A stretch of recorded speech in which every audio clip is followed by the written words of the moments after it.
And here we are, back again every We week, here, baby. always on the weekend.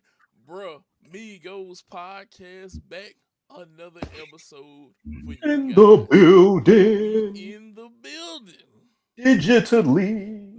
Look, and we all here. We mic'd up. We sounded good for y'all. We looking good for y'all. We ready to give y'all banging ass show. We already ready. You already know I'm Price. I'm here with Rob, Visky, my bros. That's why this is I'm Bro Rob. Migos. Yep, that's Rob right now. And that's why this is Bro Migos podcast. And today, gentlemen, we have to start off. We're gonna talk a little NBA, little MLB, little WWE, but jumping Mhm. into this NBA. Rob, I see the topic that you put up here. Is Jonathan Kuminga the Warriors? Oops, baby.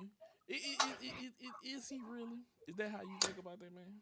So yeah, like for people that of a certain age, sometimes you get the kids, they're out of the house, Mm-hmm. you got everything to where you and say your lady, let your man, y'all about to be empty nesters, and then y'all still getting it on, y'all still getting it in, technology is a wonderful thing, and all of a sudden, you know, your lady is now feeling, a little hot. Now it's like, everything's kind of changing, and it's like, what, they go to the doctor and all of a sudden it's like, you guys are having a baby. And you're like, Surprise, yay. surprise. But it's like, you're like, no. Because it's like, hey, we've already done. The kids already got out the house. They going to do their own thing. You're like, man, everything is cool. Everything is chilling. Now we're about to be on the back end. And here's starting over once again. And so when I think about Jonathan Kaminga, and when I think about the Warriors at this time, when the time that they drafted Jonathan Kuminga. Think about it. Mhm. This what they had just come off being the eighth seed. They had Mm-hmm. drafted Jonathan Wiseman the year before, a year basically where they had the number two pick because they were so damn bad. Granted, it was a COVID year; they didn't make it in the bubble and all that kind of good shit. Yep. But it's like they were so damn bad. But yeah, it's like this seemed like, all right, you're drafting this guy number four, Jonathan Kaminga. He's going to basically anchor your team. You're going to basically find a way to offload Steph sooner or later. You're going to find a Mm-hmm. way Mm-hmm. to offload Draymond sooner or later, and basically end the dynasty unto itself. But then you make a finals run. Then now everything is basically like, oh shit, we got to make sure Steph is great. We got to make sure Draymond's great. We got to make sure all this stuff is kept stable because now we have a viable title contender. Not even title contender. We have a viable title champion. And Mhm. now it's like, where is Jonathan Kuminga going to go? Because Jonathan Kuminga has to go from being the future to being a piece. And it's hard for a guy that basically seemingly was going to have the keys kind of handed to him as, hey, we're going to develop this thing seemingly around you as, the number four pick. Mm-hmm. Because you don't really have somebody like that just be a side piece. This is And true. Mhm. you generally don't have teams that basically win a championship after drafting number four, unless that guy is a big piece of that. But he wasn't in that title run. He was just a guy. And so I think that the part of the development, because I've been asking the question for years at this point. I probably annoyed y'all about how many times I asked the question. What is Jonathan Kaminga? And I think part of the reason why that happened is because he was their oops baby.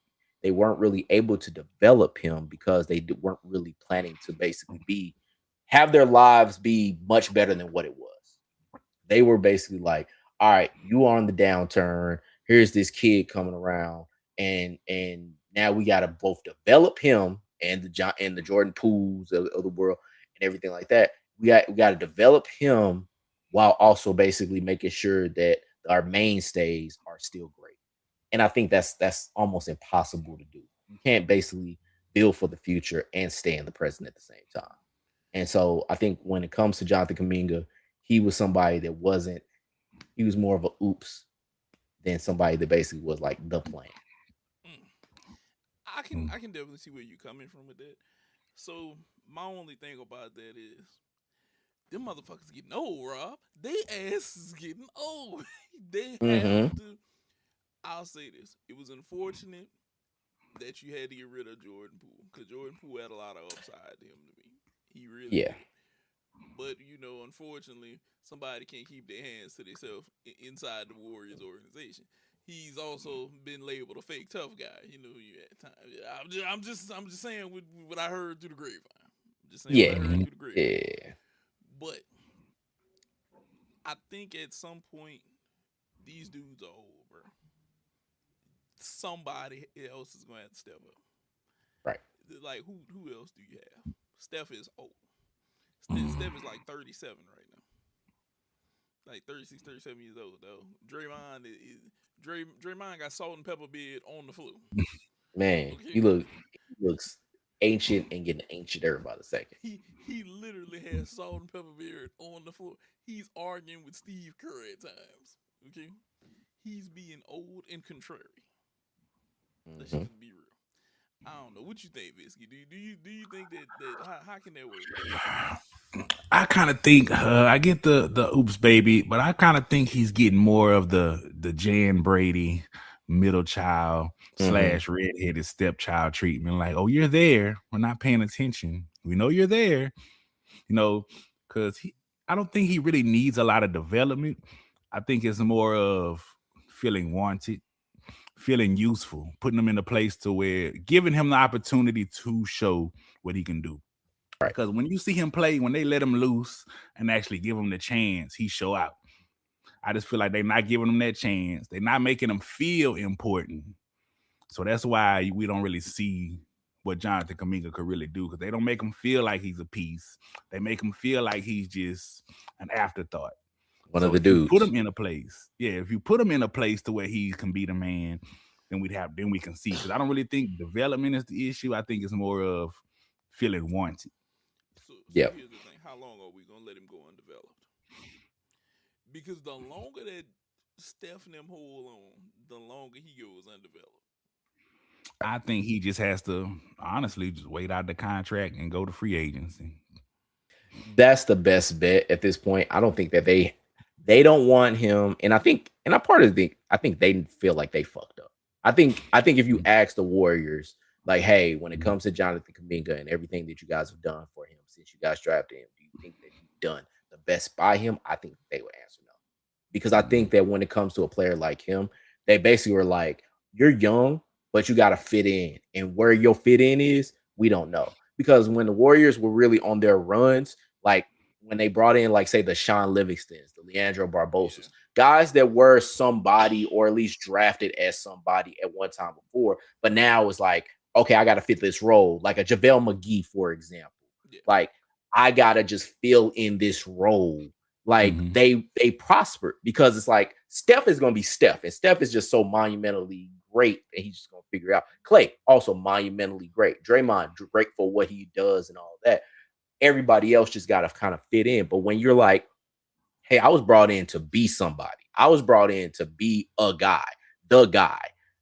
It's kind of hard to basically like, I got to both fill a role and learn what role I got to fill, but also know that like my time is the time that got to come. And I think that they didn't really think about that, and they never really figured out how to basically make that, because it is impossible. It is hard. So this is what I'll say. With that being said, well, and the name that you brought up, JaVale McGee, made me think of something. JaVale had said one day on the podcast that playing with the Warriors, he played a role, but whenever he was in LA, he had some of his career highs and some of his best numbers in LA. So tell me this, and this is just a quick question for you guys before we jump to the next topic. Would you rather be a guy that's in a system that wins a championship, or would you rather go somewhere and play and get your career highs, even though you've never been a star like that? You've never been a star. Would you rather go somewhere and get your career highs and just play however that team allows you to play? This feels like the Robert Horry and Charles Barkley like conversation, where Robert Horry is like, when somebody asks him like, would you rather have Charles Barkley career or your own? He's like, I'd rather have Charles. Like being a star and being a guy somewhere, like, yeah, I'd much rather be that. Like be a Hall of Famer just by on my own merit and not just be a part of some other shit. Yeah, I'd rather have that. But to that point, I don't want to be Kevin Martin, where it's like, I'm getting 25 a game, don't mean a fucking thing, or like a Kevin Love on the Timberwolves, where it's like where Charles Barkley for he always talked about looter and a riot. Like, I don't want to be that. What about you? I don't want to be, honestly. All right, Robert Horry is a special case to me because I don't care what I don't care what nobody say. His contributions deserve a Hall of Fame. I don't care, because he's the reason why a lot of these stars have dynasties. He's the reason. His big shots are the reason why the Lakers three-peated. The reason the Spurs got a title. He helped Hakeem get them titles. So I feel like he ain't big shot by for nothing. I personally, I like Robert Horry's. I would like Robert Horry's career. Now, if you're talking about a different type of side piece, because Robert Horry is in a category of his own to me. Now, if you're talking about just somebody just hopping from team to team just to be a role player and just to get championships, but nobody really thinks of my name, no. Because when you think about Robert Horry, his name come up on them championship teams because of his big shots. So if you want to think about just a role player that just hop from team to team, I see you, Rob. I see you, Rob. I think part of that is because of who he did it for. I don't think if that nigga did it for, like, say, I don't know, the Indiana Pacers ain't never won that. I'm trying to think of another NBA champion, but like, he did it for the Lakers. You do it for the Lakers, yeah, it's gonna be bigger. You're gonna be Big Shot Bob, but you do it for anybody else, I don't give a fuck. If he did it for Houston, if he just did it for Houston, or he did it for, like, if he just did it for Houston, San Antonio, like, I don't give a fuck. He did it for the Lakers. And that's really what it comes down to. Because, like, I think it was for multiple. Now, I get it. One team, no, but for 3 different teams. Yeah, but I mean, but I'm saying, like, Robert Horry is even saying I would rather have a Hall of Famer's career versus my own. But and I can see both ways. I can see it both ways, but I'm like, nah, I'd rather be Chuck.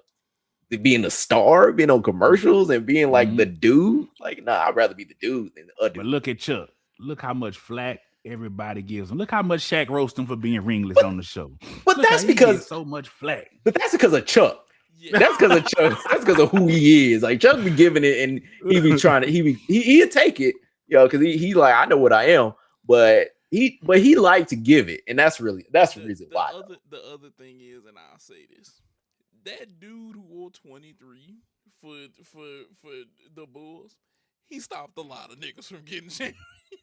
Right. Hewitt don't have a ring. John Starks don't have a ring. Reggie Miller cries probably tears at night because he don't have a ring because of this dude.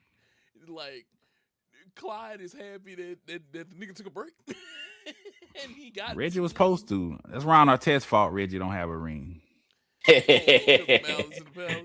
Hey, that was their year. That was their year, bro. That was their year. Look, can I really blame him? Ron was laying on the table and somebody threw a drink at him. Okay, I'm just saying, if you was laying out at the beach on the chair and somebody hits you with a drink, you're not gonna get up. I'm going to cause hell right now. Yeah, I mean, yeah, I still laugh at that nigga sitting next to fucking Steven Jackson and being like, "You think we gonna get in trouble?"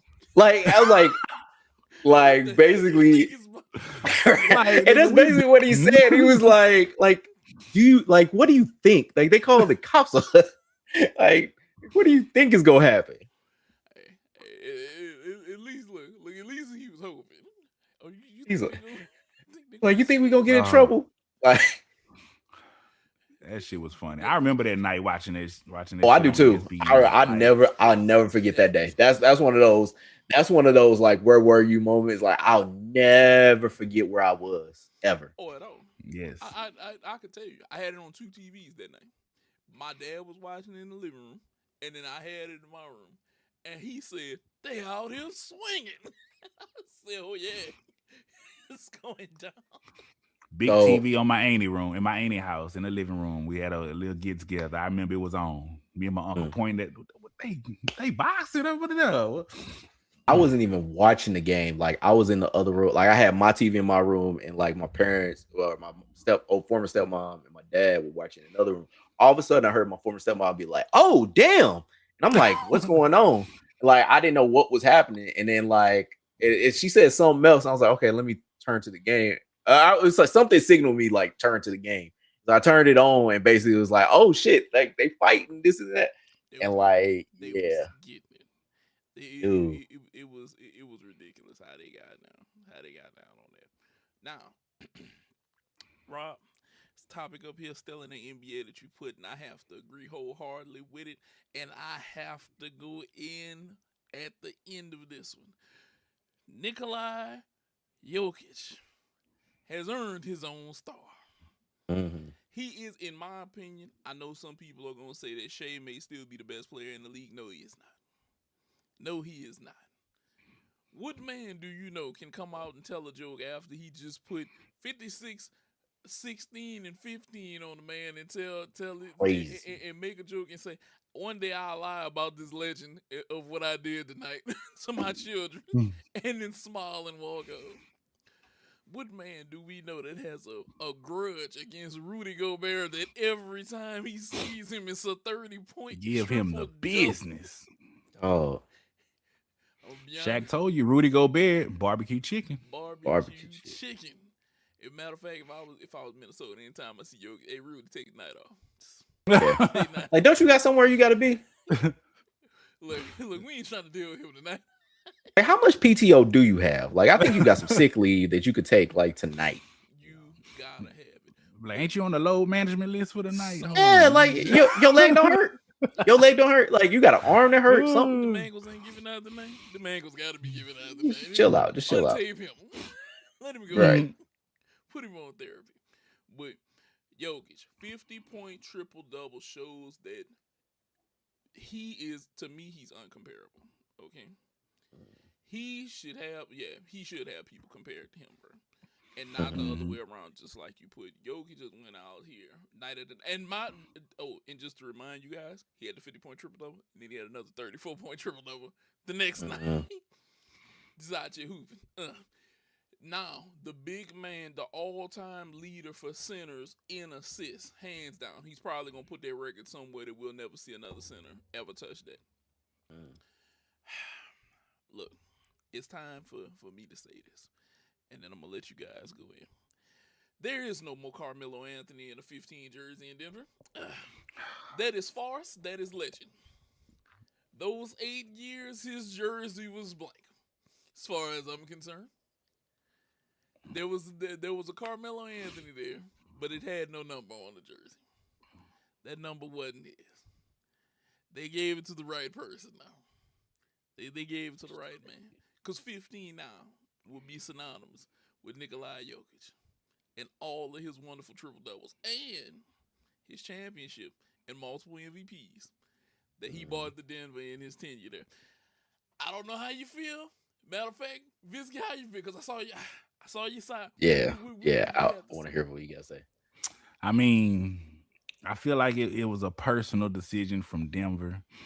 Even though I agree, like, Nikola Jokic, he has claimed the number 15 in Denver, but I feel like it was personally done toward Melo, you know. But it's unfortunate, you know, like when you think of number 15 in Denver, nobody's going to think of Melo anymore. They're going to think of Jokic. And it's the truth. That's what happened. But I also think it was a personal shot toward Melo, even though that was my boy. He was cold at what he did. It's in the back of the memory now. It's we got to reach forward to think about him now. He's the number 7 now, and it's New York. Yep. He's number 7 New York. That's what Carmelo Anthony is. He's the guy who went to Syracuse and then came back to the Knicks, had them make playoff runs, and he wore number 7. Denver Melo is no more. That is Jokic. Yeah.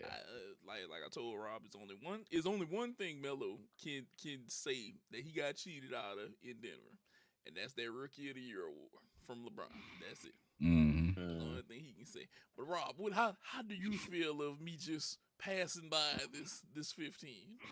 No, I agree with Visky. I agree with you, man. Like, I think that, yeah, they basically gave Jokic the number 15 as like, you know, kind of I don't want to say a fuck you, because I mean, shit, the Cardinals gave Tony Segasi the number 25.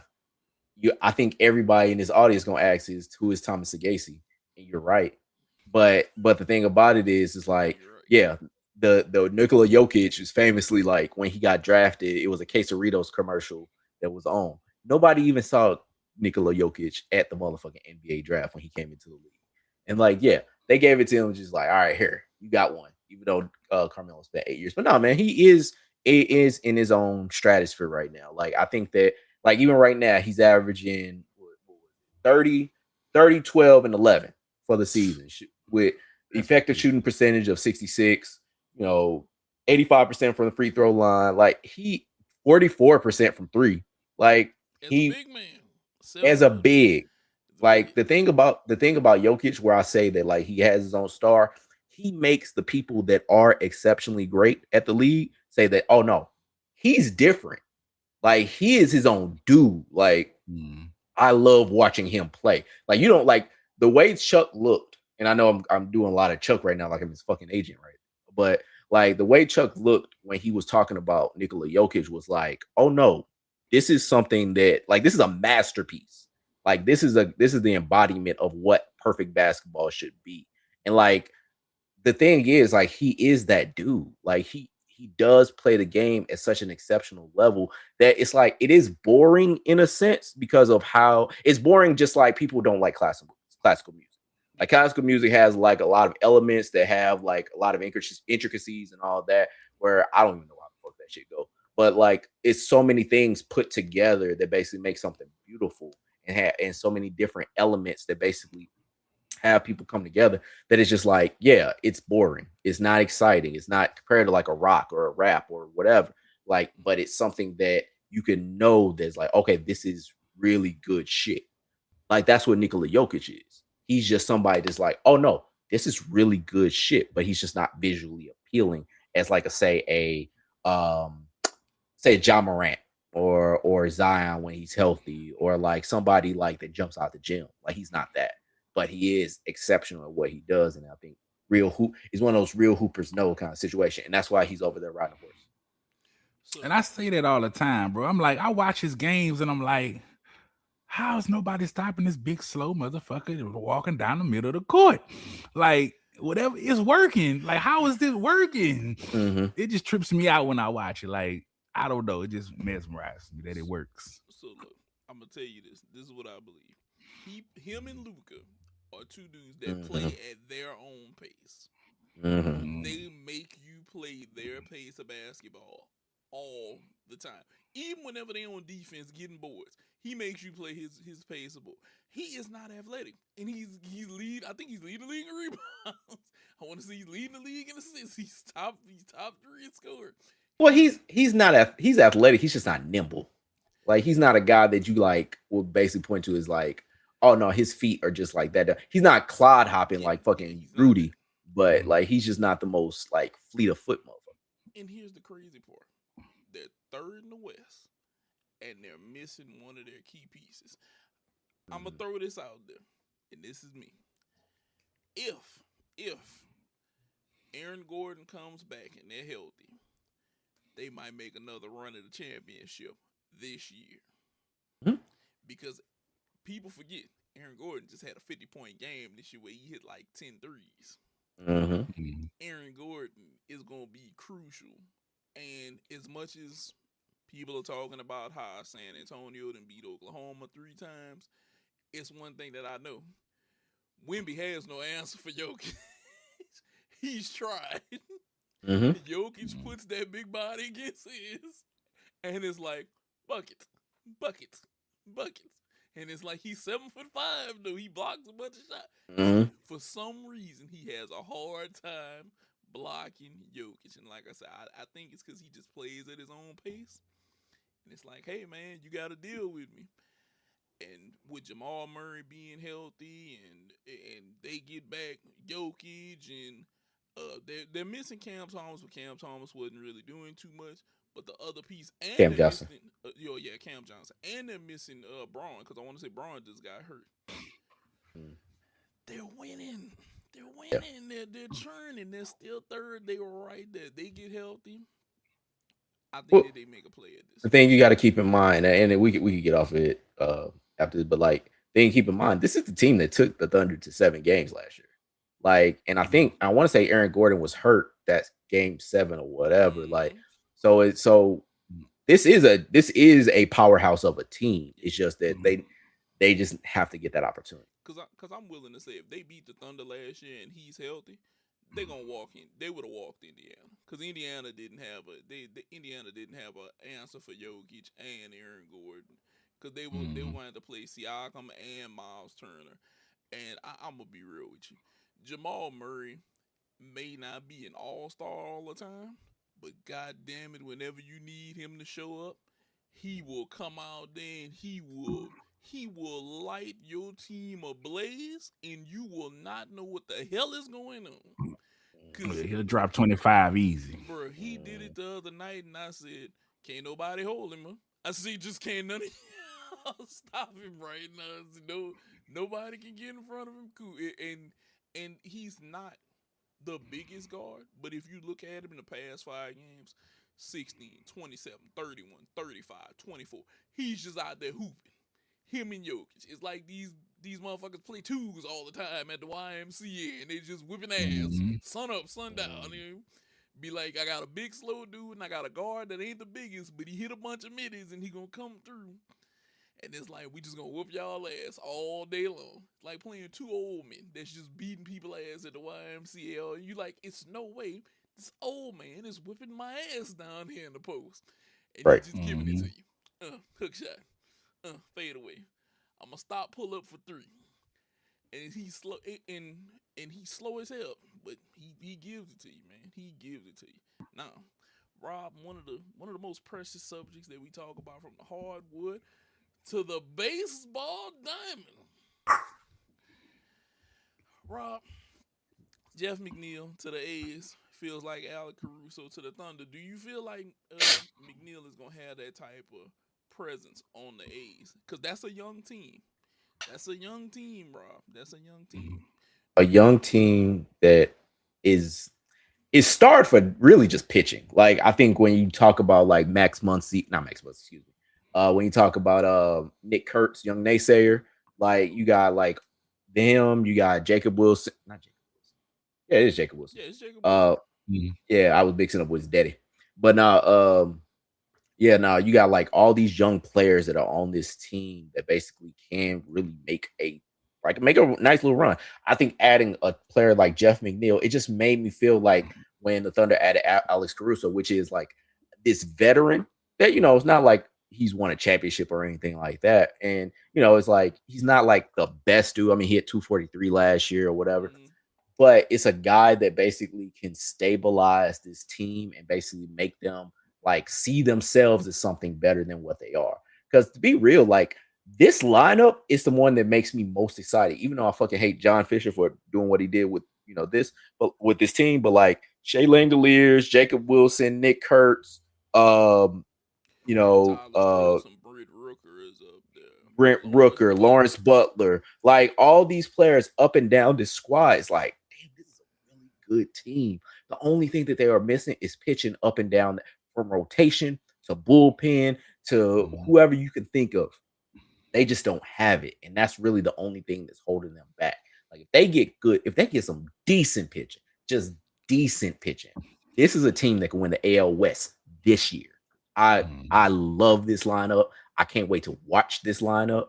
Granted, they're gonna be, you know, I'm on the East Coast, so it's gonna be sometimes I'm gonna watch this lineup, but I really love like what this lineup could do. Like I really love what this lineup could be. I really love what this team can be.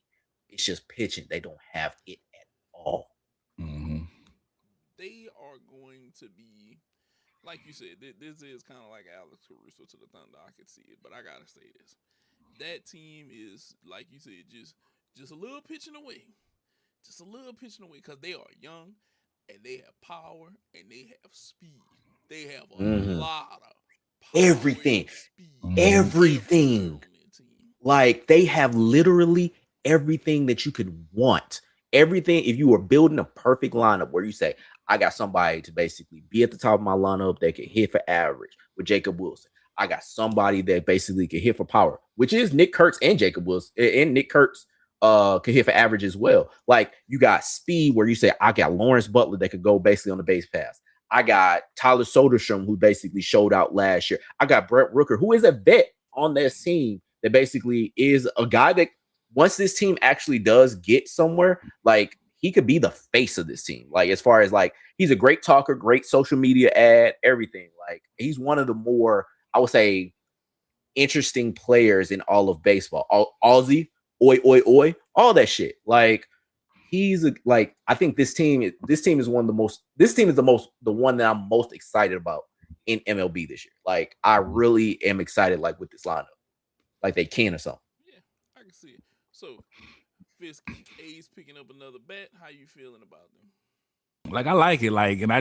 like y'all say about the lack of pitching. It makes me worry because when you have to constantly outswing the other team, it leads to a great beginning, but you tire out quicker toward the end. When you got to constantly keep outswinging teams because you don't have the pitching. And my worry for them is, are they going to be able to build the pitching without sacrificing what they already have? That's my worry. Because are you going to be able to keep everything intact and build the pitching? Will you be able to afford the pitching you need and keep what you have? That's my worry for the A's. If they could do that, then they can really make some noise. But they want to get. I feel like they need to get the pitching before they tire out their team too fast, and it's just you run them into the ground. Yeah, nobody wants to be a boat race team. Nobody wants to boat race every game. It does make excitement sometimes, but nobody wants a boat race. Now, Rob, I see that you have a special announcement for the Pirates that you need to talk with them very close. So I'm gonna go ahead and give you the floor to go ahead and talk with them very close. Pirates, my big dog. I want to talk to you right quick because I've been tracking your moves. I really want to hear from you. Like I want you to tell me what's good, what you got going on. Like, dog, y'all trying to be decent. You trying? No, I want you to talk to me. We got everybody here, but like I want you to talk to me. I want you to tell me, are you trying to be decent? Because I'm looking at like the moves that y'all been making. Y'all added Jake Mangum, y'all added Brandon Lau, y'all added Brian O'Hearn. Like y'all added some pieces here to go along with this team because y'all still got Bubba Chandler, who was the number one prospect, at one time or another. You got Paul Skeens, who is that dude right now when it comes to pitching. Just won the Cy Young. Y'all still got O'Neal Cruz, who is the scariest motherfucking hitter that I've ever seen outside of Prince Fielder.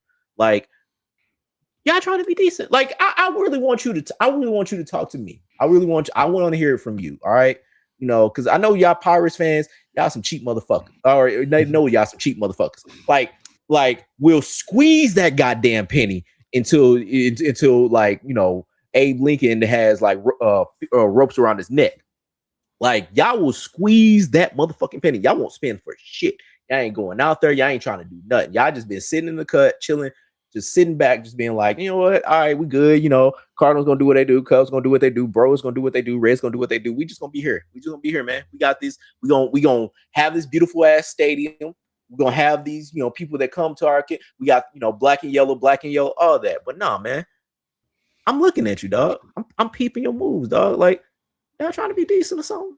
I just want to know.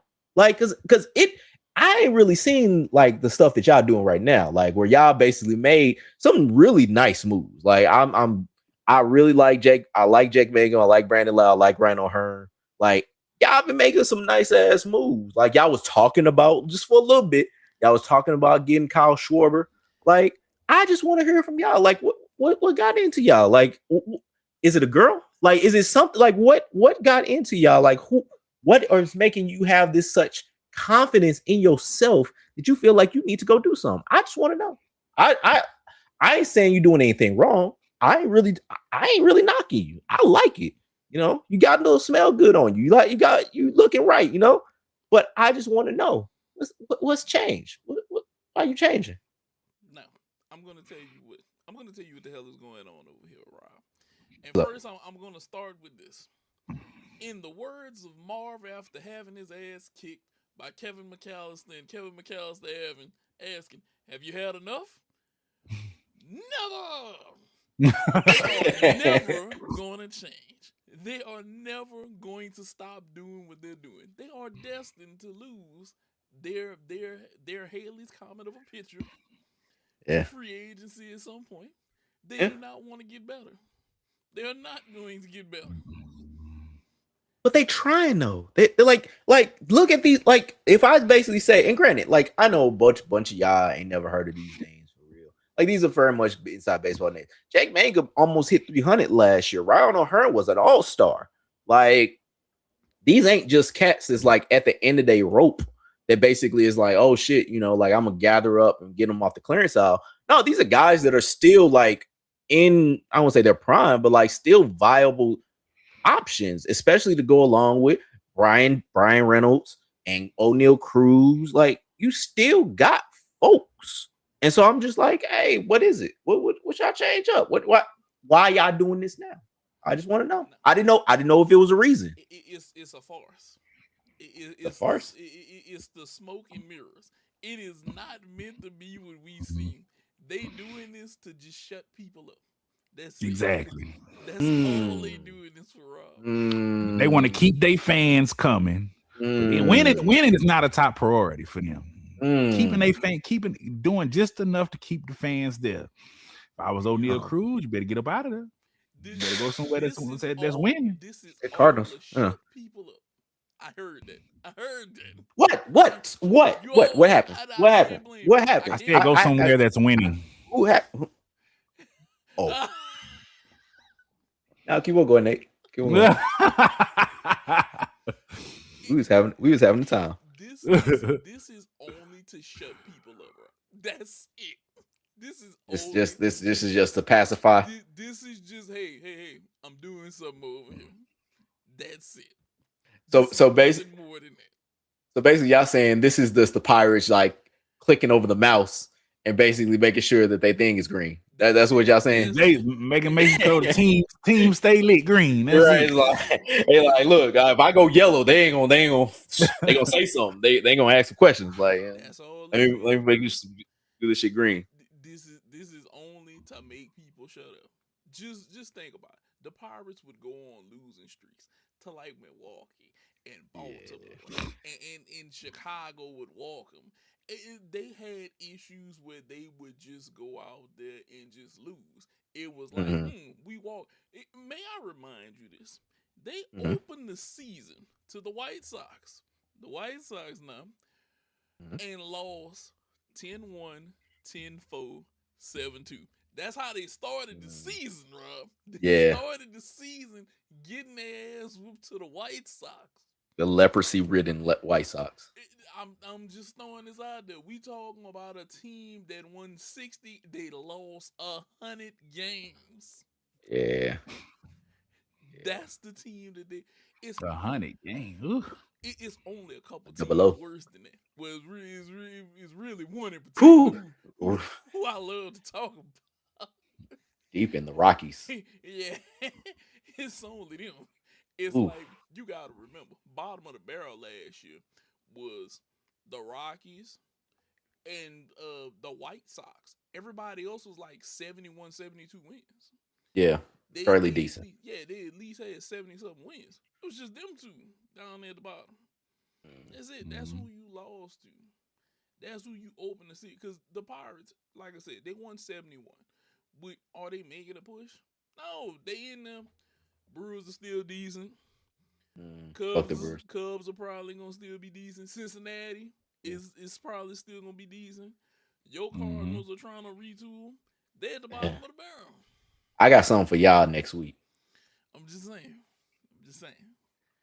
You did help me out with the trade. You know, I thank you. Nigga, we gave y'all a fucking team. Like, goddamn. Like, nigga, you know what? That's really what I want to talk about. Fuck next week. Hey, boom. You can go to other teams. You can ask them for their prospects. It don't have to be to where you got to go to your old crib because you still know what the password is for the door. You can go to another team to trade for assets.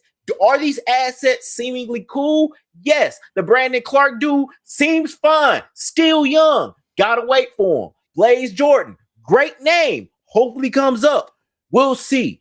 You can go somewhere else to trade niggas for somewhere else. You don't have to just go to the Red Sox. Got you. I know that you did what you did with the Red Sox and basically making them a high rated farm system. But it ain't like nobody else got anything else.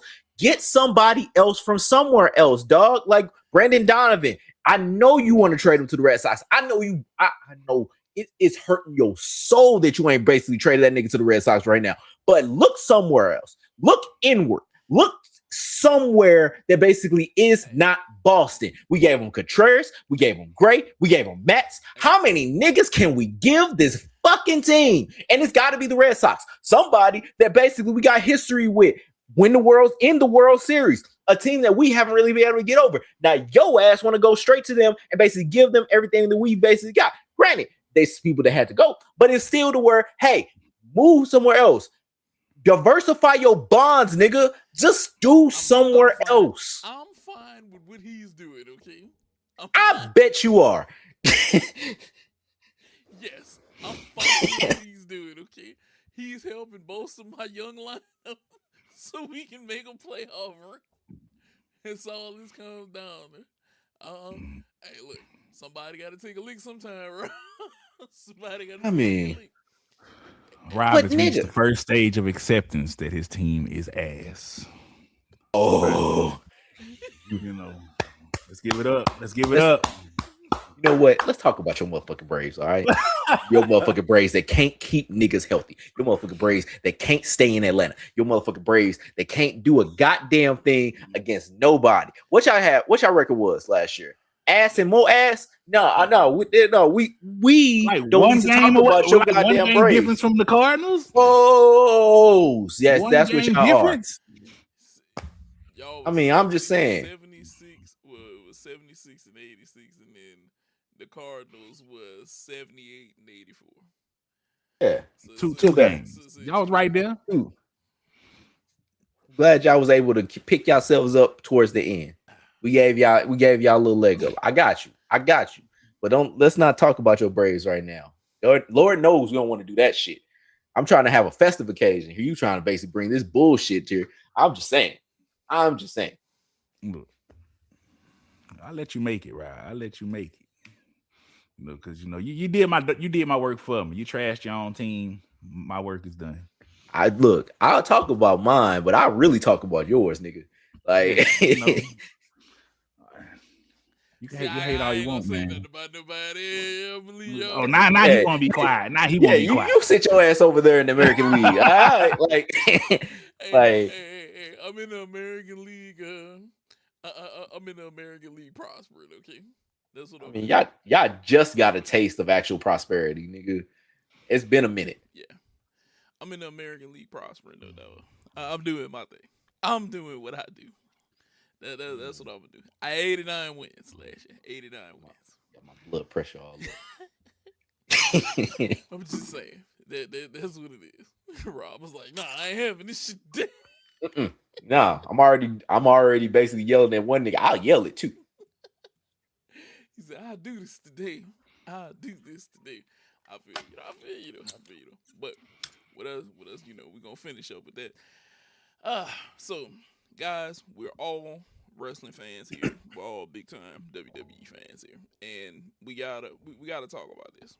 So, the aftermath, the events after John Cena being gone. Okay, so we all know John Cena retired.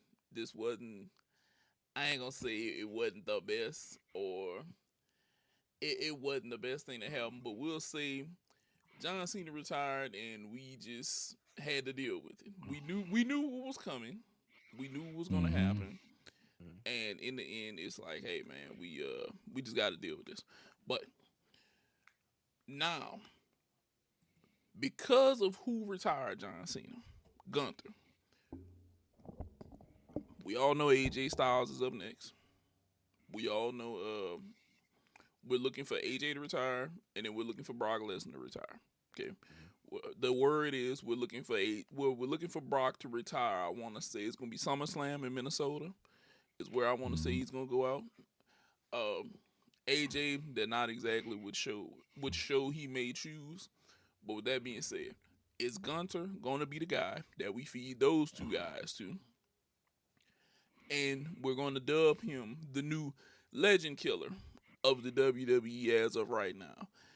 Is this gonna be a run that's gonna be pushed and lived up to, or is this something that, like me and Rob discussed one time, are we billing him to feed him the Obafemi, or for him to get into it with Obafemi over time? Where are we going with this? So, but all in all, is it good enough to say, hey, he is the legend killer of WWE right now? You want to take it, Go ahead, Rob, or you want me? I go. Currently, it looks like that's what they're doing. To me, you're setting yourself up for him to be the most heelish of all heels. To me, this sets him up as a lifetime heel. I don't think you can ever turn him face if you're going to feed him Brock, AJ, especially after Goldberg and Cena. If you're going to have him retire all these people and piss off the WWE universe that much, you're setting him up as a lifetime heel. And also, this means you have plans for somebody to be the most over face ever. You're going to feed him to somebody that you want to set up to be the future face. I don't know who it's going to be. I don't know if they want to stick him with Cody, which, God, I hope not. But somebody is going to be set up to be the biggest face ever when he goes through and runs through all these legends and retires all these people and gets the crowd really booing. I don't know if it's going to be Oba. I don't know who they're going to choose, but somebody is in line, I feel like, to be the new face, the new baby face of the WWE. And that's what I think they're setting them up for. Bringing up the heel this high to insert a baby face. Who though? The question, because we have a little time today. Who is going to be that guy? Who do we think? Because I think you can only go maybe a handful of guys. Like if we pulled up a WWE roster right now, who we going with? Just who are we flexing out with?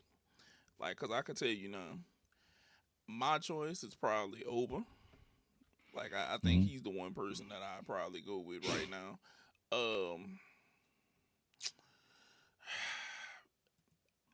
I don't think that you can feed him to Cody. Cody would be Me a waste. personally, I think the way things going, when they finally turn Dom face, I think that could be the one they feed him to. If you want to, because I feel like he has the potential to be one of the biggest faces. The crowd loves Dom, regardless of if he's a heel.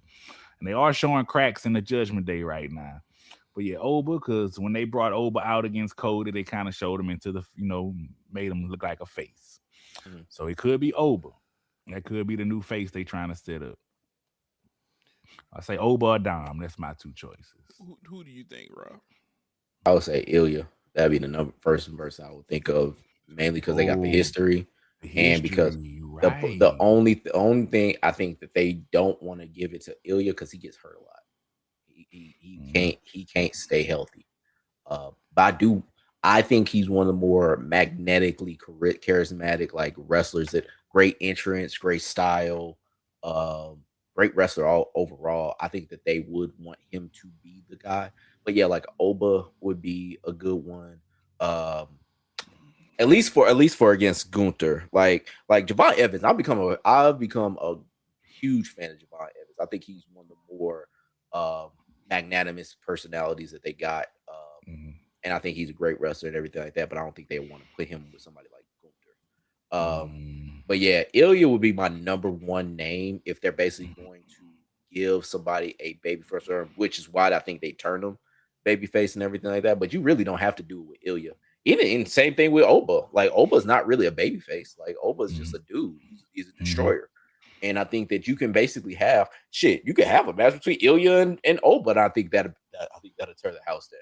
Yeah. Like, but you don't really have a ton of other baby faces that you can really put in there that would be like the future. So like a Sami Zayn, for example, would be a good one. Sami Zayn has a history with Gunther, has shown that he can win a world title. I think he's ready whenever they want to do it, but he's just older.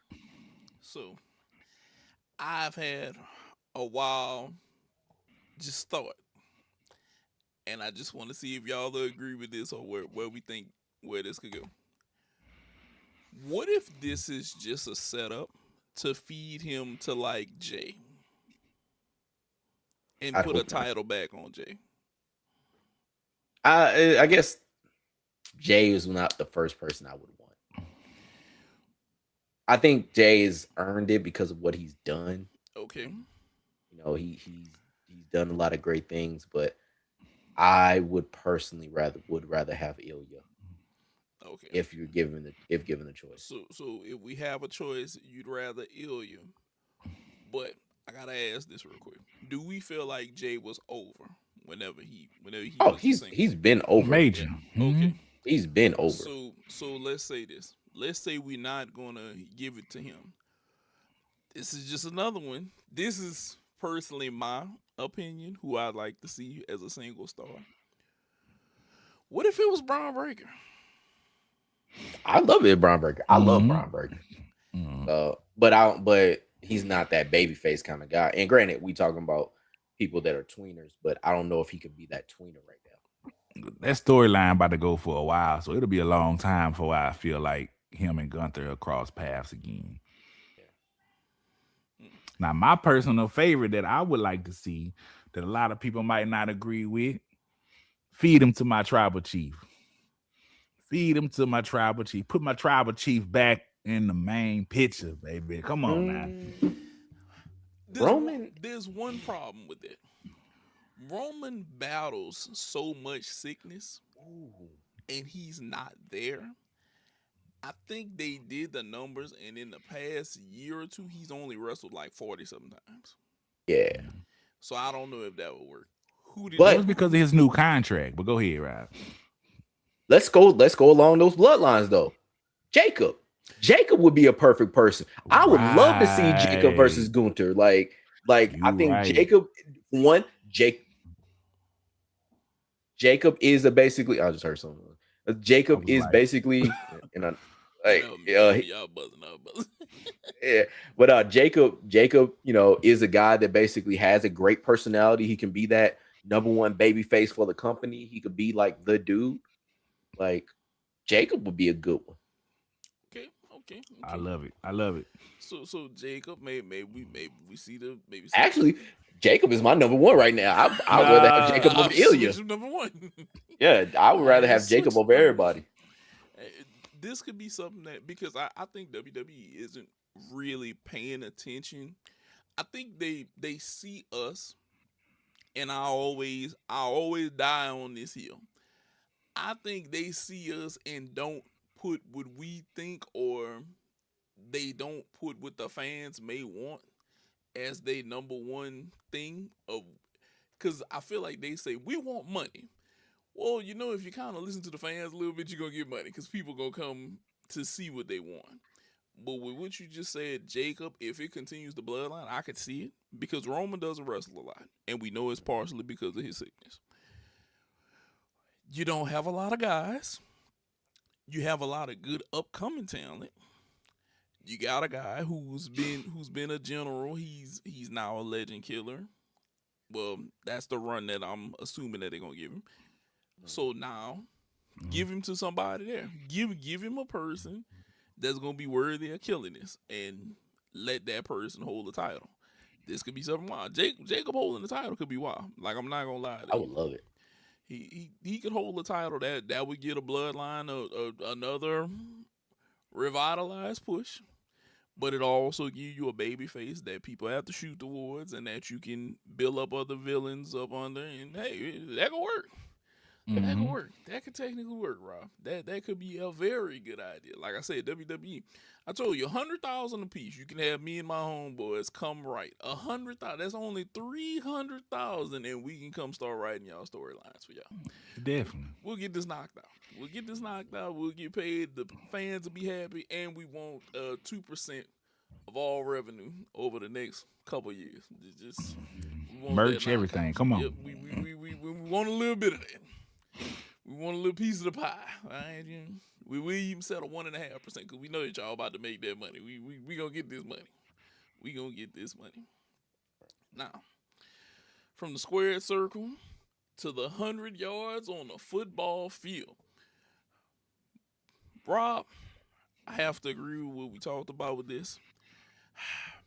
Why is Justin Herbert the only quarterback in the NFL getting so much sympathy?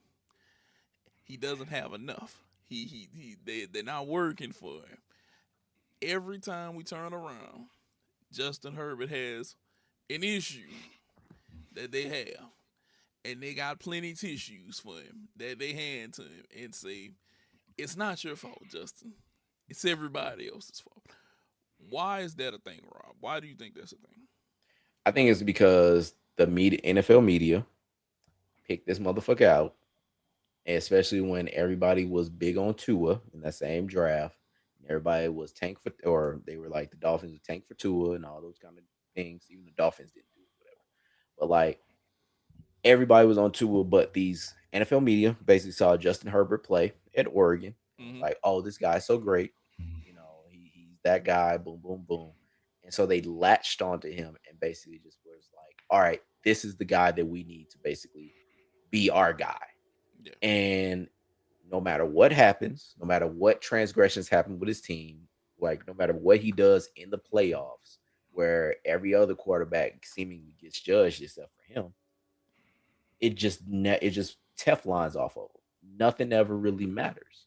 And so like I think they just like him so goddamn much. And I don't know if he just got the good, I don't know if he got the good weed or what, but like everybody just don't really comment on him and like the thing. It's always if he's doing bad, somebody else's problem. His line ain't really healthy. It's he doesn't have his skill players. It's he's hurt. All these kind of things where it's like if it's any other quarterback, whether it's a Dak, whether it's a whoever, like it's basically just like, well, they gotta figure it out. They gotta come up. Same thing with Joe Burrow for that matter. Even though I love Joe, even though I think Joe is one of the 4 best quarterbacks in the league, it's one of those things like QB stats or QB sacks is a quarterback stat when it comes to these stat nerds. But when it comes to how Joe Burrow has so many sacks, like he got sacked 200 times in like the last 5 years or whatever. Yeah, it's always, well, the line is the fault. Like with Justin Herbert, when he's getting like sacked and getting knocked out, it's always the line's at fault. Mm-hmm. When with every other quarterback, when they're getting sacked, they're holding on to the ball too long. They're not basically putting people in the right shape, or they're not audible and right. They're not doing something. It's always something that they're not doing right. But when it comes to Justin Herbert, it's always somebody else's fault. The coaching is bad. It's always somebody else. It's never him. He can't do no wrong. Even though in the playoffs, that motherfucker gave up a big lead.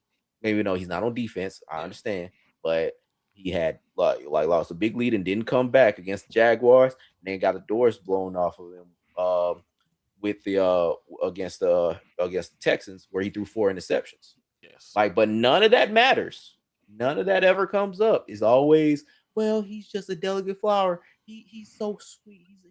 He has the hair, and he's always just so mild mannered. And I love watching him play.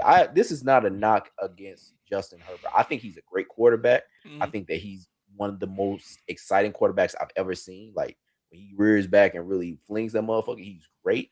But I also have to go with like, why did this motherfucker always get the sympathy and no other quarterbacks do? Out of all the quarterbacks in the league, everybody else gets, well, you should have did better, except for this thing. It's never to where he has to be better. It's always something that it's somebody else's fault. But why? I don't get it. I never got it. So, Visky, do you think that he gets enough blame? No, he don't get enough. Because let me tell you, I was the one who has never been impressed. I was never on the impressed people of Justin Herbert. I've always said he ain't shown me enough to get the credit that a lot of people give him. We are past the sympathy stage. We passed the sympathy year. Now he done been in the league too many years to get all the sympathy and all of it's not his faults. It's time for him to start taking accountability and getting the blame. He ain't doing something right. He ain't doing something right. Stop trying to shift the blame. As the QB, he got to take on that responsibility. He has to take on the accountability as the head of the team and say, I could be better here. I could be better here. And as long as the media and everybody is just going to cover him, he's going to stay covered. No, put him out there. Like I said, I've never been impressed. I don't see what the big deal is about him. He's not a bad quarterback by whatsoever. I don't think he's a bad quarterback. It's just that I never put him at the height on the pedestal that other people put him on because he hadn't showed me that yet. Okay.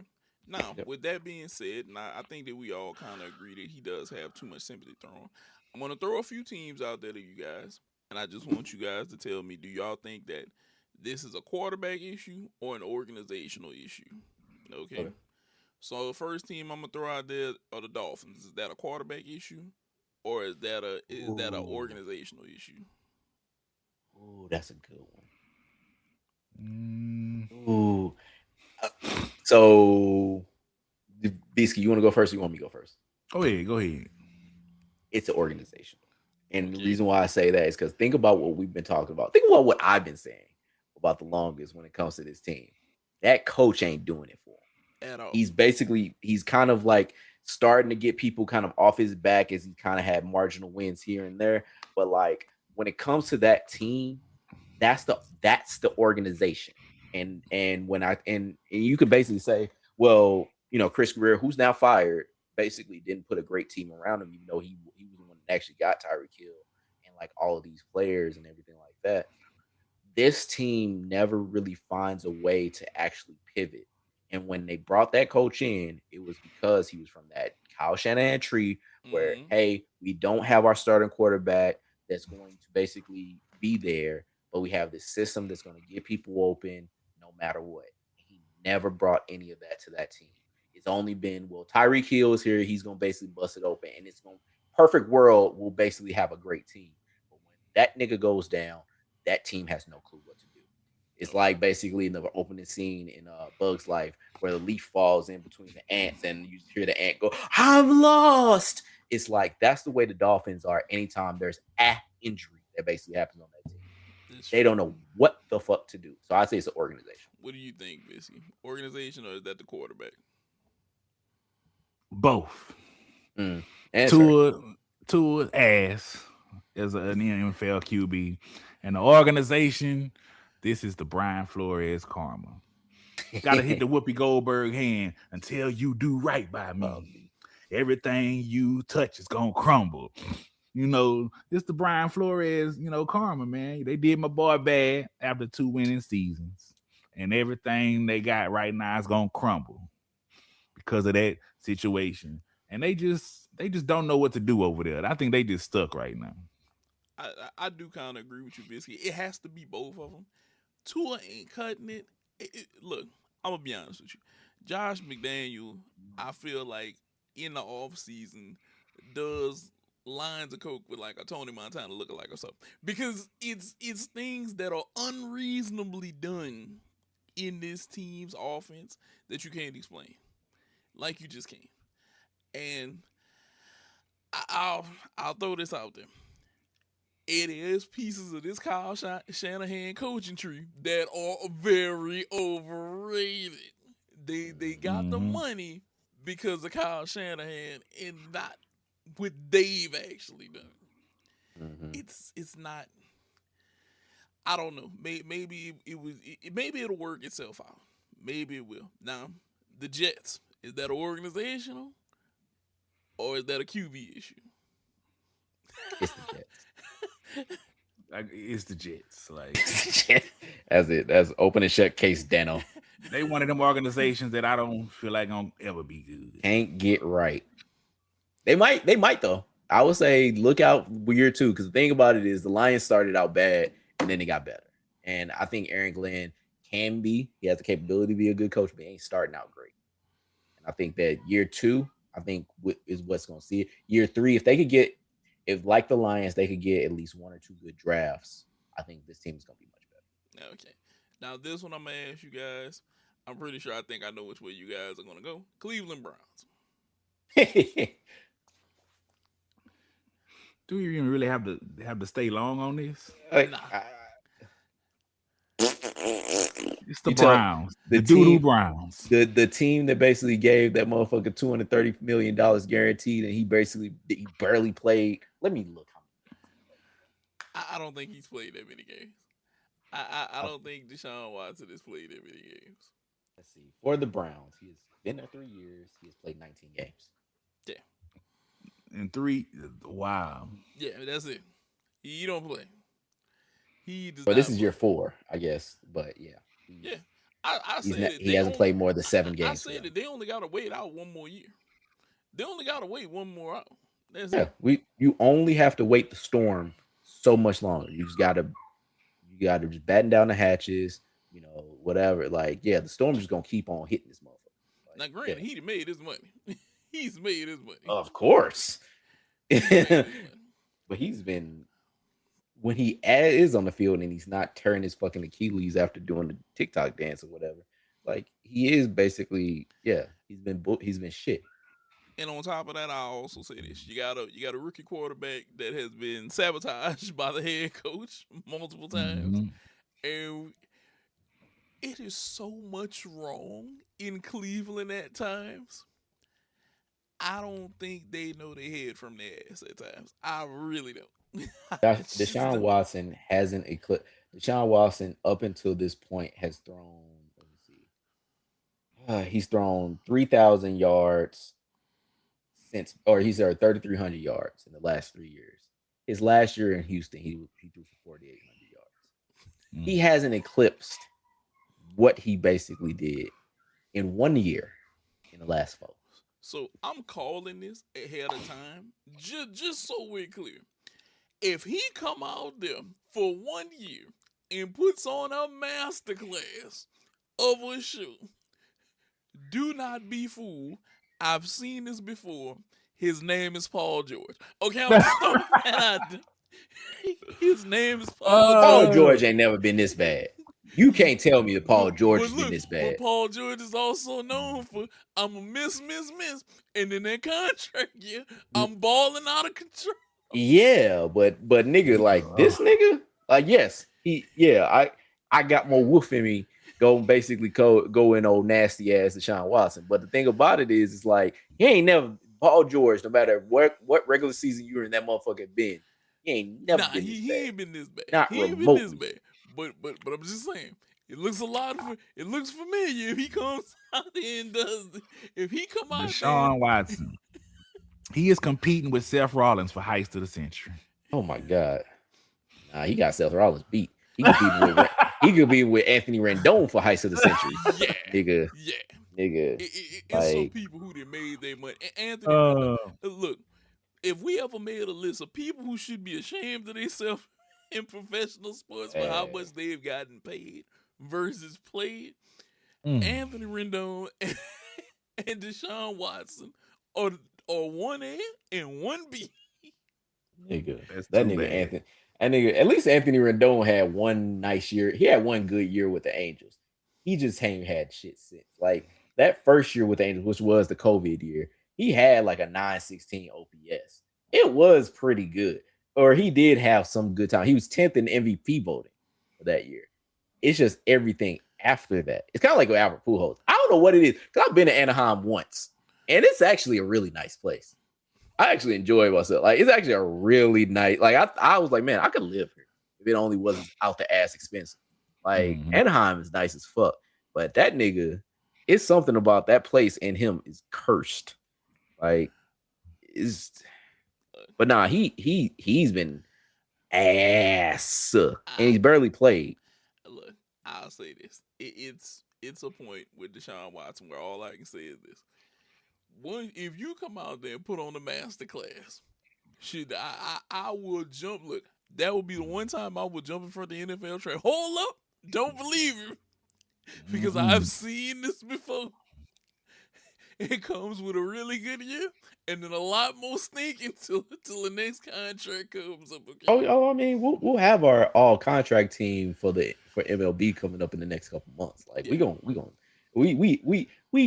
up on game, but it's just like, nigga, I believe me growing to be 6'4" before I believe that nigga basically going to what he did in 2019. Now, if he was to come out there and do that, I'd get ready for your growth spurt. All right. He better go fishing with Ben Simmons and take some time off. I'm not even gonna get in on that because he shoots left-handed and he works a fishing rod right-handed.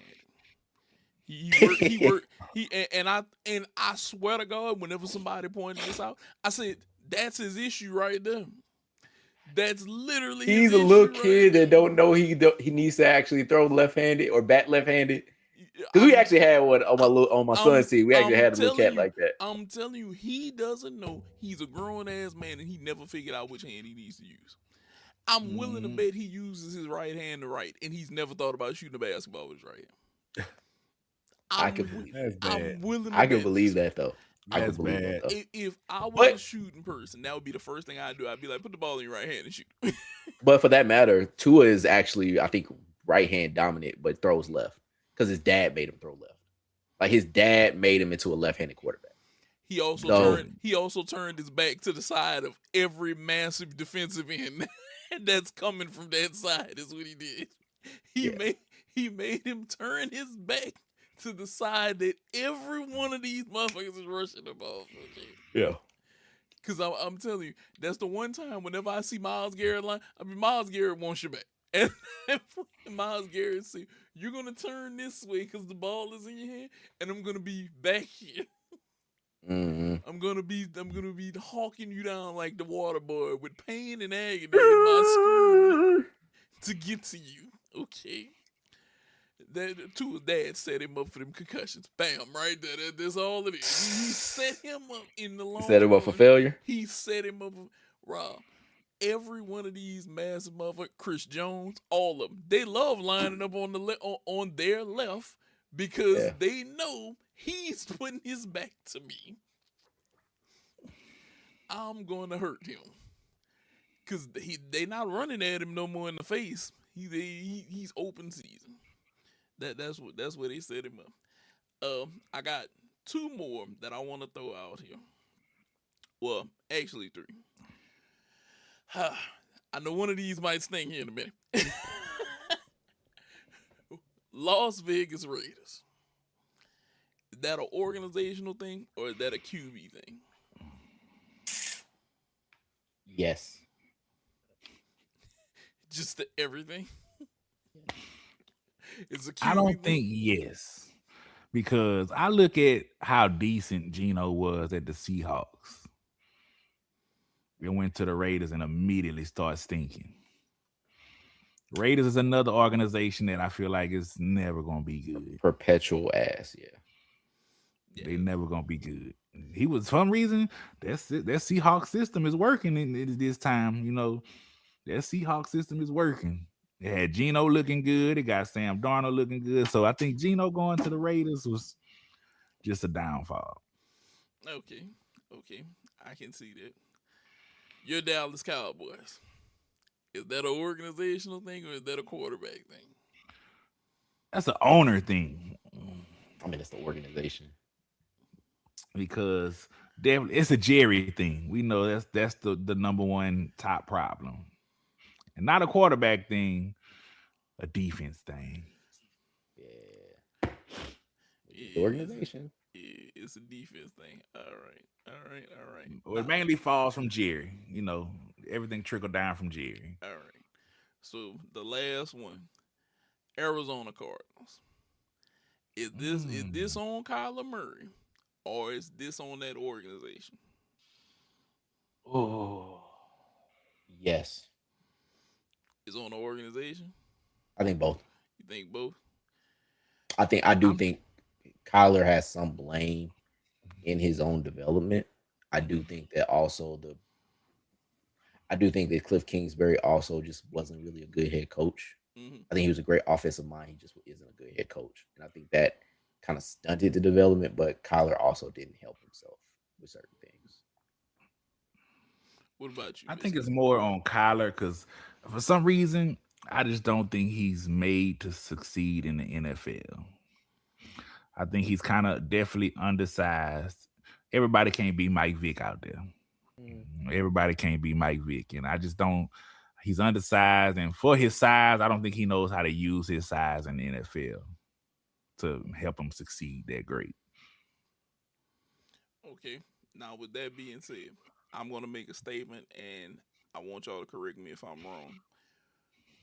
When have we ever seen them pairing the college coach or a college coach that they like with the young quarterback that's freshly out of college and it's 100% worked? Pete Carroll. With Russell? Mhm. Well, yeah, you had that one. But outside of them, Jimmy Johnson. but who did he have? Troy Aikman. Okay, now we're going way back down. I mean, you actually like how many times? No, it's no, not a ton. Like, no, I mean, I ain't saying it's that. It ain't that. For one, you don't get that many college coaches that basically get head coaching gigs. But like, but especially now. But like, no, I mean, it's not a ton of them because it's not a ton of those situations. But no, there are examples. So I think this. I think that you need to bring in if a college quarterback was successful at certain things, that you need to bring in some semblance of whatever he ran in his system. Because I'm a firm believer of this. If it wasn't for Deshaun Watson ass out there getting hurt all the goddamn time, I don't think people realize it, but the offense that he ran at Clemson is similar to the offense that he ran as a Texan. There's a lot of similarities in those two offenses. With that being said, he got to be a Brown and they ain't do none of that shit. They ain't do none of that shit. So I think if he maybe had more of that, maybe he would have had a little bit more success as a Brown. But he's getting injured left and right. And like you pointed out to the masses, he's had more yards in his last season as a Texan than he's had in his entire tenure as a Brown right now. Which should speak volumes upon volumes to people of what the hell is going on with him. And I could make many things of saying, I need you to stay away from women in massage parlors, okay? Just Predator. Yeah. Look, do you need like a supervisor? Do we need to put somebody on task? Put a location device on his ass. Like nigga, like you can't be like you need somebody else to be in between you and a woman that's basically doing her job. Like nigga. Yeah. Now, granted, some of them called back for him to get the job done again, but it's something we need some sort of supervision between all of y'all. Because something is going on that we don't know what's going on. And look, if that's the type of business y'all run, let him know, let the organization know that we know what to expect. Okay. Maybe they just need to pick up. Matter of fact, you know what? Deshaun Watson to Vegas, okay? Because it's legal out there for what he looking for. That nigga wasn't worried about legal. Like that nigga. I know, but let's at least put him in legality. That nigga was going for people that basically weren't in that business. There's people you can call to get that shit. Period. That nigga wasn't calling them. That nigga was calling motherfucking regular ass massage therapist X. Like to basically do that shit. Nigga, the nigga just like if you wanted to do that, if you want to play a fantasy, but play a fantasy with somebody that actually wants to play that fantasy. Yeah. That's what that nigga didn't do. And that's why I said I just move you to Vegas and put one on roll for you. Look, I'm begging you to go deal with him, okay? So I can keep his nasty ass out. That's all you got to do with him. You put one on payroll, he might not never even come in. He might fall. I'm going. He got enough money to do it. I'm going to get him like Jordan and when got robbed. Whenever his ass is in Vegas, I'm popping up. Where the hell is you at? What are you doing? Which is probably one of the funniest stories that I heard whenever I watched The Last Dance. Just Michael Jordan pop up to the room, and I'm trying to. That was a Carmen Electra, and I'm trying to cover myself up, and it's like, It's like, isn't this funny? Michael Jordan just pops up at the room to come and get Dennis. And Dennis, come on, we need to go back to Utah. Just right now. Just let's go. And Phil, I blame you. But then I also don't blame you because if not, there would have never been this hilarious ass story for them to tell about what happened. Phil, 24 hours is enough. 48 hours is enough. Phil, you should have known that was a lie. You should have known the lie. Oh, now, There is one other one that I could question, but I think that their situation will work itself out, and that's your team, Rob. I Because knew you was gonna say shit. I was like, this nigga was on the last one at least about 3-4 teams ago. Like this was supposed to be. We did 7 teams when the last one was the third. yeah, Like, yeah. nah. Do I think it's an organizational problem, or do I think it's a quarterback problem? Maybe. Like, nigga, now you want to go maybe. I think the quarterback is young. I think he hasn't started 16 games yet, and I think he's going to basically prosper into a good quarterback. That being said, if Lamar Jackson is going to be up for trade, I will slap a motherfucking stamp on his head and a second round pick in his pocket and hit and push that nigga to motherfucking Baltimore. But that's not what we're talking about. We're asking if basically it's an organization who is a first-class organization, by that ad, with the Minnesota Vikings. I don't work for the niggas, but I know that they get a lot of high ratings. Right. But I'm saying that this is a team that basically has a lot of structure and a lot of things around it. And so I can't blame the organization for how he is. I blame his motherfucking body. I blame his motherfucking brain.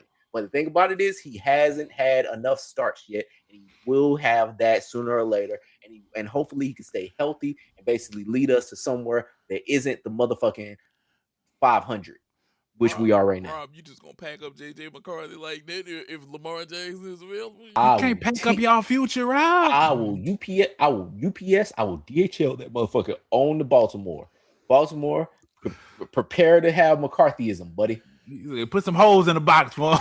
like nigga, like, hey, I hope you enjoy. I hope you enjoy, fucking crab cakes and people that say you. I hope you. The harbor is nice. I've been there. Baltimore is a very nice city. I've been Bodymore. Yeah, it gets that notice. It gets known for that. But you'll live. Rob said, throw some Lunchables in there and go ahead. He'll be all right. Put him in the box. We'll be all right. Just ship me Lamar back. I'm like, man, we're gonna end the show. Okay, he ain't gonna talk about my team. He talked about his, he ain't gonna talk about mine. I knew it. It was coming. I knew it was coming. Hey, my quarterback is down. My quarterback is down. We have some issues, but it's like we know what's coming over. And I just gotta say this. Real quick, who do y'all think might pull this out for the Super Bowl? If you just had to make a split-second decision or who you think will win this. The 2 teams going or who I think winning? You can pick the 2 teams going or who you think winning. I'm going with a surprise. I'm going Seahawks over Broncos. I'll go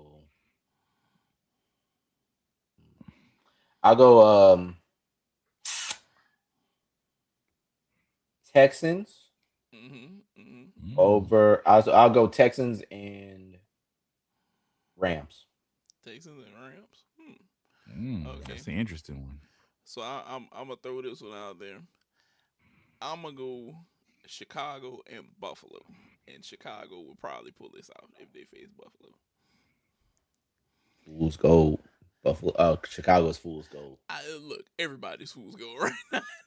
I think they the foolsiest of golds. No. I think Denver is the foolsiest of gold. Fair enough. Denver is definitely the foolsiest of all gold.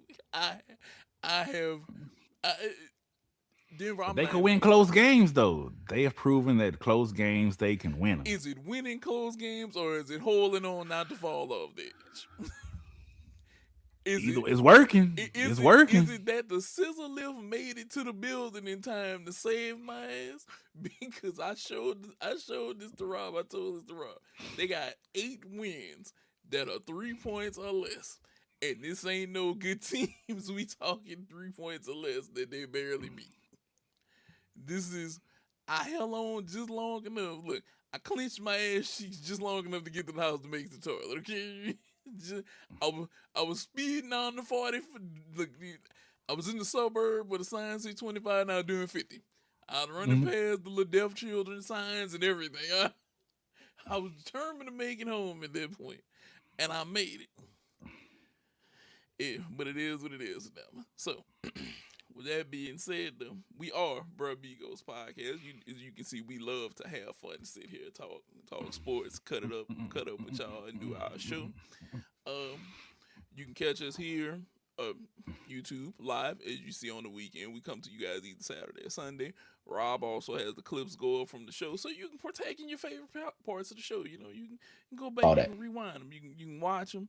You can see them up on YouTube. You can see them up on TikTok, because you know TikTok is where it's TikToking at. Now, before I go ahead and end the show, is there anything you guys want to say before we get about it? Good night, Canada. Good night, Taylor Swift. All that good shit. Listen to our podcast. You can find us on podcasts wherever you get podcasts. Yeah, wherever whether it's YouTube, Pandora, Apple, Spotify, we all there. Just look, just type us up. We'll be there. Yeah, just look up Bruh Migos podcast. We're there. What about you, Visky? Nothing. Y'all know we coming. Happy New Year, because you know next week it'll already be crossed over. Hope y'all had a good 2025. So we'll see y'all in the next year, baby. Yeah. We'll see you guys come up. That'll be the third or the fourth. We'll be back to you guys. We'll be back in action, bringing in the new year. Mm-hmm. Yeah, we'll be bringing in the new year. And let me see. Do I have anything to say? Ravens versus Steelers next weekend. I do think the Ravens will some kind of way beat Aaron Rodgers, and we're gonna see his old ass go to the sideline. That's what I'm hoping for. That's just me. He gonna go out with an L, huh? Oh hell yeah! I think the only thing would please me more than him going out with an L is if Rudy Gobert showed up at the game and touched him and gave him COVID. That's Lord. That's the only thing would make. I mean, I was thinking like how Andre the Giant and Bobby the Brain Heenan was getting carted off at WrestleMania 3, but yeah, that's good too. Yeah, that could happen to him too. They could cart him off the field, and I'd be like, damn, he went out like that. It could happen. Be riding on the cart. Nah, I think that they're gonna have his ass stretched out on the stretcher if they catch him. They're gonna be like this. It's gonna be over if they catch him. Trust me, it's gonna be over if they catch him. With that being said, guys, we're out of here. Good night.